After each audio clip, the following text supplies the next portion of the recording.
All right, what up, y'all? So, Phil Eats, Aireds Only. I wanted to make, this is going to be the first video in a 3-part series on how to breed Uromastyx. Okay, so this is something that I've gotten a lot of requests for, and I didn't really necessarily feel comfortable putting a video series together on this, just because I really wanted to give it a lot of thought and give it a lot of time before I really committed to it. But that's what I'm going to do.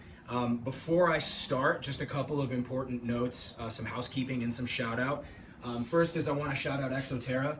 So these Exoterra cages, as well as a few others that I've been using for, Uromastyx of various ages, specifically babies, but a couple of yearlings as well. I've been using them for Xenogama. I've been using them for butterfly agamas.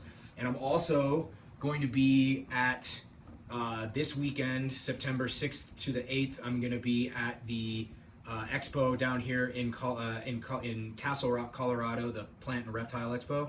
I'll be vending that. I'll have a few animals with me, and I'm going to be using these Exoterra cages at the show to vend, because they provide excellent viewing, and if I have them reversed where the doors face inward, it's going to be helpful in preventing possible theft.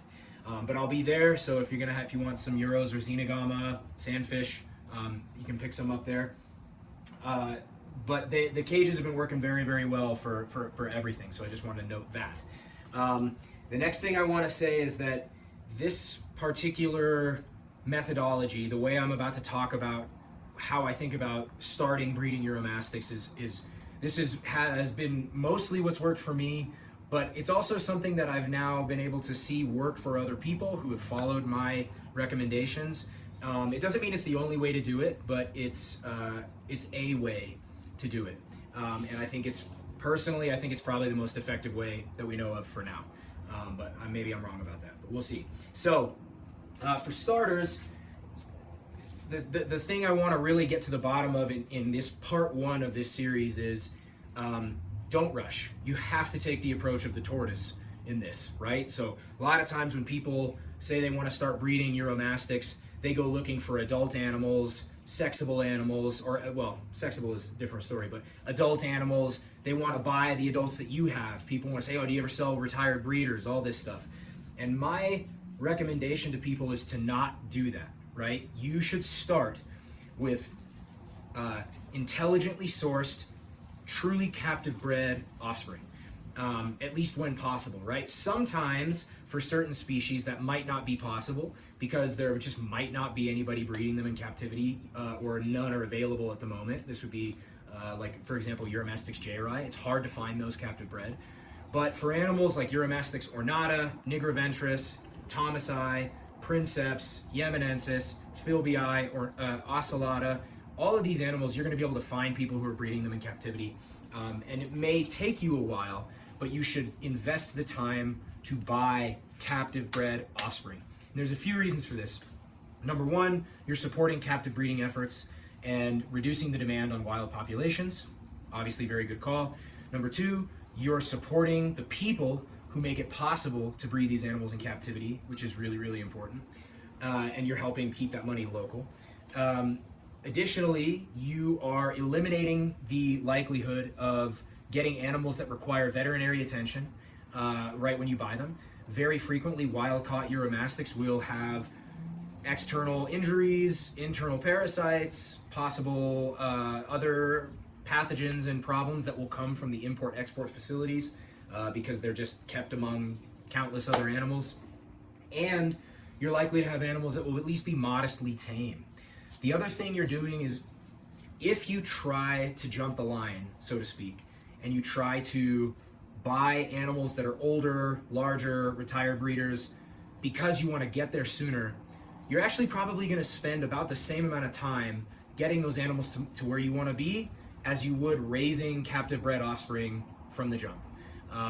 This is because adult animals have a difficult time adjusting to new homes. Oftentimes when new adult Uromastyx move from one home to another, they need at least 1 season of trying to breed before they'll actually reproduce successfully. This isn't always the case, but it's pretty common. And the real thing you're getting in raising the animals from baby to adulthood is an absolute certainty of the way they've been cared for.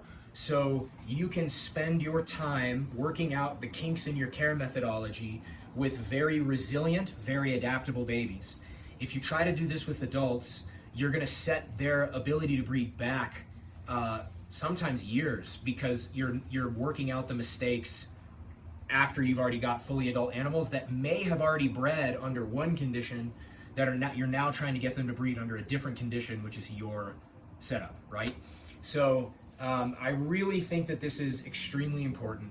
Take the time to seek out a captive breeder who can show evidence, right? Because one of the problems you see is pet shops and all these other places will label their animals as captive bred, but not really have any ability to show who the breeder was or where the animal came from. It's a whole scam, but that's a different story.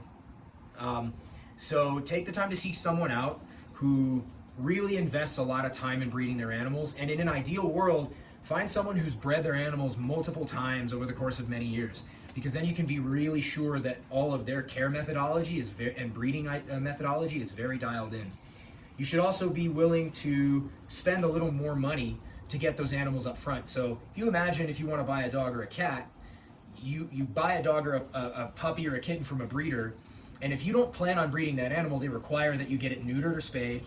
And then if you do plan on breeding that animal, they double the price often for the baby, right? Because that animal is going to become a breeder, so you're going to be getting there's a lot of reasons they do that. But I think you should be willing to spend the extra money for a high quality animal from a very reputable source, okay?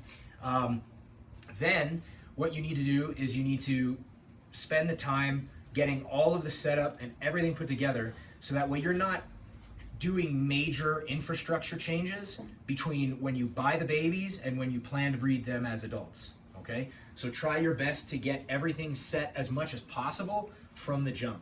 So an ounce of preventative is worth a pound of cure. In other words, the more front loading you do in terms of research, setting up your infrastructure properly, which is your caging and your lighting and all this stuff, and getting your care methodology dialed in early on, the less concern and worry you're going to have about things going wrong in the future or going south in the future.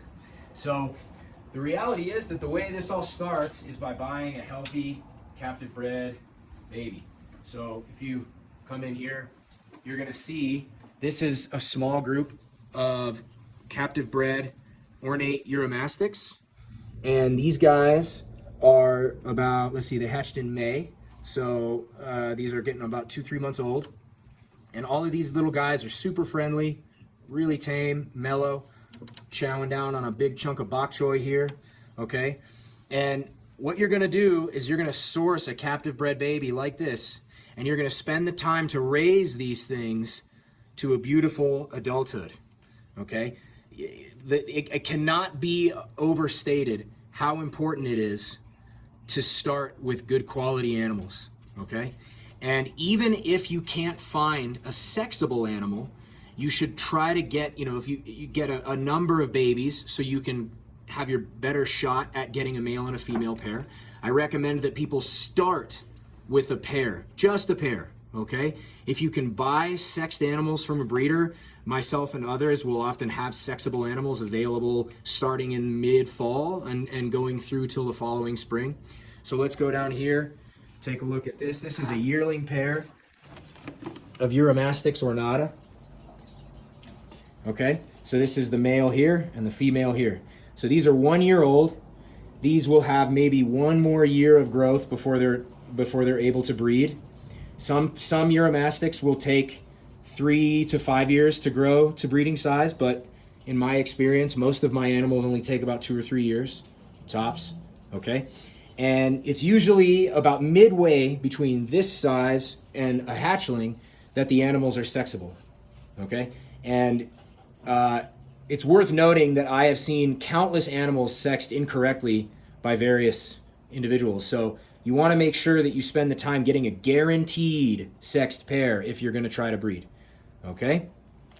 And then once you get these animals to a solid breeding size, then we're going to move on to part 2 of breeding Uromastyx video, which is going to deal with winter cycling and brumation and prepping everything for breeding, and then pairing the animals and egg laying. And then part 3 will go over incubation, hatchling care, the whole thing, okay? Oh, and one other thing that this is super important. Babies can be housed in small groups like this. Whoa, sorry guys. Babies can be housed in small groups like these for a little while right after they hatch. But if you're gonna try to breed these things and your intent is to reproduce your Uromastyx, you absolutely, and people will disagree with me on this, but I think it's extremely important, you absolutely must house them solo, okay? In terms of making sure that your animals end up as the most fully functional, capable adults you can get, you should house them solo for 95% of the year, okay? I'm adamant about this. If your goal is to breed the animals, I repeat, house them solo. I cannot stress this enough, okay? So that's, I think, about it for part 1. Thanks for watching the video. Check out my podcast, the Project Herpetoculture podcast on the Animals at Home Network. Check out my YouTube, which is probably where you're watching this. Check out my Instagram, which is Arids Only. And check me out on Patreon, which is patreon.com/AridsOnly. Thank you.